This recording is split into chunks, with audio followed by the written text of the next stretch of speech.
दोस्तों, आज दुनिया भर में बहुत से देश तरक्की कर रहे हैं और दुनिया भर में काफी नाम और शोहरत भी कमा रहे हैं।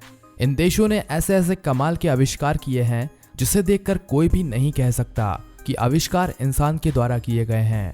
आज के समय में टेक्नोलॉजी इतनी आगे बढ़ गई है कि हमारे काम पलक झपकते ही पूरे हो जाते हैं और यही सब करने का जज्बा हमारे देश हिंदुस्तान में भी है। हमारे देश ने भी बहुत तरक्की कर ली है और बहुत ज़्यादा तरक्की अभी बाकी भी है। आपको हम बता दें कि हमारा इंडिया इस वक्त एक गोल्डन एज पर है। अब आप सोच रहे होंगे ये गोल्डन एज क्या है। दोस्तों, हम आपको बता दें कि इस वक्त इंडिया की आधे से ज़्यादा पॉपुलेशन यंग है और काम कर रही है, और जो बाकी बचे हुए जो लोग हैं या तो वो वर्किंग एज के हैं या बुजुर्ग हैं। लेकिन इंडिया के पास एक बहुत ही अच्छी अपॉर्चुनिटी है, यंग पॉपुलेशन। जी हाँ, ऐसा कहा जाता है कि जिस देश में काम करने वाले लोगों की संख्या ज़्यादा होती है उस देश में तरक्की और विकास भी बहुत जल्दी होता है। जैसे कि आप जापान को ही ले लीजिए। सन 1965 में जापान के वर्किंग पॉपुलेशन बहुत ज़्यादा थी और ये करीब सन 2005 तक रही, और इसी बीच जापान ने सबसे ज़्यादा तरक्की भी की। लेकिन धीरे धीरे इस कंट्री के यंग वर्किंग पॉपुलेशन से हटकर बुढ़ापे की ओर आ गए और तब से ही जापान की जो विकास दर थी वो कम होती गई। इसीलिए दोस्तों, आज से करीब 7-8 साल बाद यानी कि सन 2030 में इंडिया के यूथ की पॉपुलेशन सबसे ज्यादा ऊपर होगी और हमारा देश तरक्की कर रहा होगा। चलो जानते हैं क्या खास होने वाला है आने वाले टाइम में हमारे भारत में। Number 1, bullet trains. सन 2030 तक हमारे देश में बुलेट ट्रेन चलना शुरू हो जाएंगी, जिससे हमें कहीं दूर जाने के लिए घंटों इंतजार नहीं करना पड़ेगा। इन बुलेट ट्रेन से कुछ ही देरी में कहीं भी जा सकेंगे और कितनी भी दूरी का सफर हम तय कर सकेंगे। ऐसा कहा जा रहा है कि आने वाले समय में इंडिया के बहुत बड़े नेटवर्क में बुलेट ट्रेन नजर आएंगी। इसकी शुरुआत मुंबई अहमदाबाद रूट से होगी। इस बुलेट ट्रेन की स्पीड करीब 200-250 से 400 किलोमीटर प्रति घंटा होगी। जब मोदी जी प्रधानमंत्री नहीं बने थे तब से मोदी जी ने एक सपना देखा था कि हमारे देश में बुलेट ट्रेन चलेंगी। इसी सपने को लेकर आज इस प्रोजेक्ट पर बहुत ही तेजी से काम किया जा रहा है, और अगर कोई प्राकृतिक आपदा नहीं आई तो मैं सच कह रहा हूँ 2030 में भारत में बुलेट ट्रेन चलती हुई दिखाई देंगी। Number 2, Delhi Mumbai expressway. आपको बता दें कि इस दिल्ली मुंबई एक्सप्रेसवे प्रोजेक्ट का काम अभी चल रहा है और इस प्रोजेक्ट के पूरे होने से हमारा भारत एक अलग ही दिशा में चला जाएगा।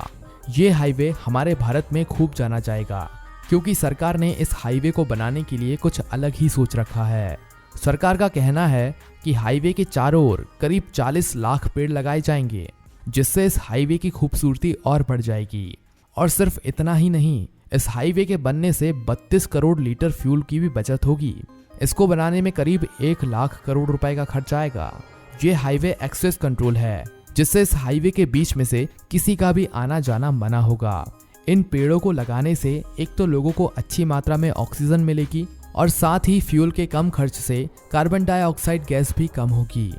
इस आलीशान हाईवे की मदद से दिल्ली से मुंबई का सफर सिर्फ 12 से 13 घंटों में पूरा हो जाएगा। अभी की बात करें तो इनका डिस्टेंस 1520 किलोमीटर है, लेकिन इस हाईवे के बनने के बाद ही डिस्टेंस सिर्फ 1380 किलोमीटर का हो जाएगा। यह हाईवे इंडिया का सबसे लंबा एक्सप्रेस हाईवे कहलाएगा और सरकार का कहना है कि यह हाईवे पूरी तरह से 2030 तक बनकर तैयार हो जाएगा। Number 3, pod taxi. आज के भारत में कहीं पर भी सफर करना देखिए बहुत मुश्किल है, क्योंकि यहाँ की सड़कों पर इतना ट्रैफिक रहता है कि अगर 2 घंटे का रास्ता है तो ट्रैफिक की वजह से वो 4-5 घंटों में आराम से बदल जाता है, जिससे लोगों को बहुत ज़्यादा परेशानियों का सामना करना पड़ता है। इसीलिए भारत सरकार ने ट्रैफिक की समस्या को देखते हुए इसके लिए एक उपाय खोजा है, और वो उपाय है पॉड टैक्सी। जी हाँ, सरकार ने कुछ समय पहले गुरुग्राम में पॉड टैक्सी शुरू करने का आदेश दिया। इस पॉड टैक्सी को बिना ड्राइवर का चलाया जाएगा और यह टैक्सी जमीन पर चलने के बजाय हवा में चलती हुई नजर आएगी, जिससे ना तो ट्रैफिक होगा और ना ही लोगों को कहीं जाने में किसी भी प्रकार की कोई परेशानी का सामना करना पड़ेगा। पॉड टैक्सी से पैसों की भी बचत होगी क्योंकि इसमें ड्राइवर को भी पैसे नहीं देने पड़ेंगे, और ये प्रोजेक्ट लगता है 2030 तक भारत में बन जाएगा। Number 4, Chenab bridge.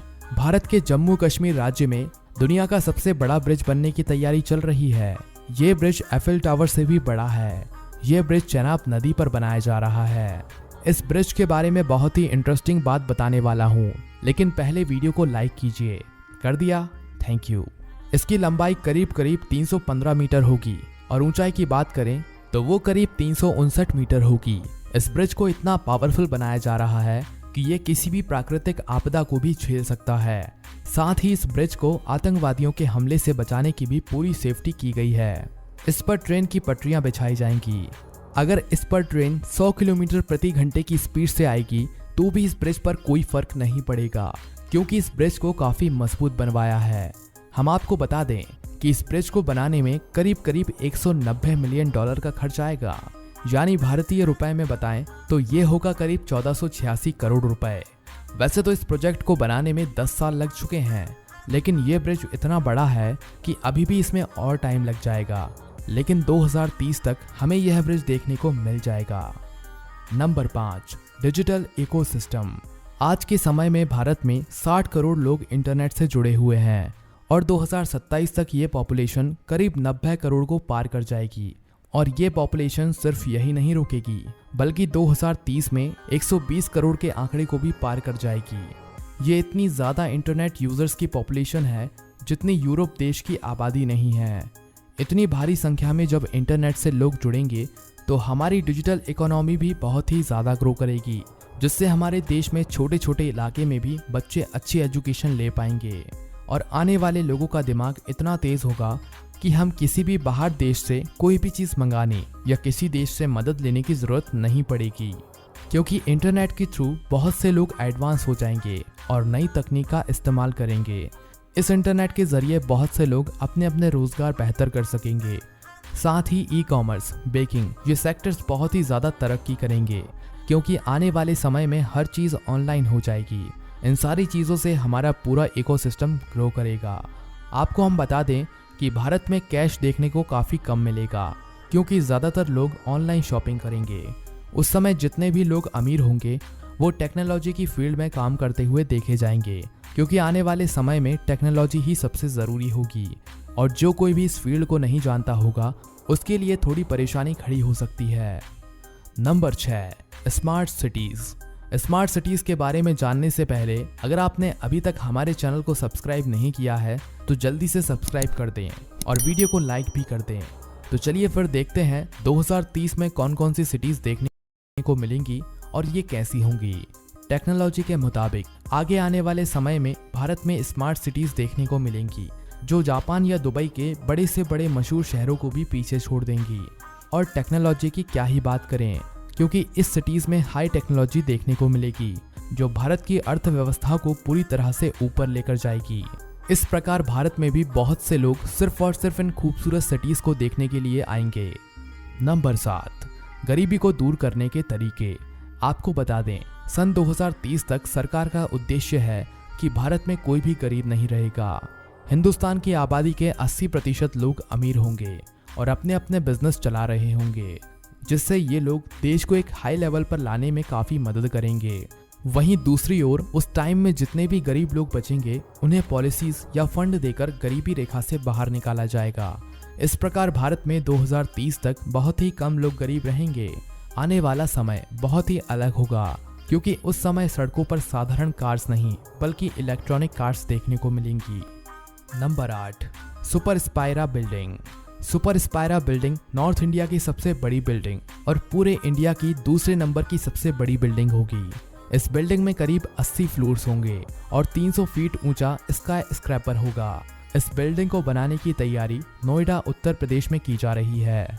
सिर्फ यही एक बिल्डिंग नहीं है, बल्कि ऐसे और भी प्रोजेक्ट शामिल हैं जो 2030 तक देखने को मिलेंगे।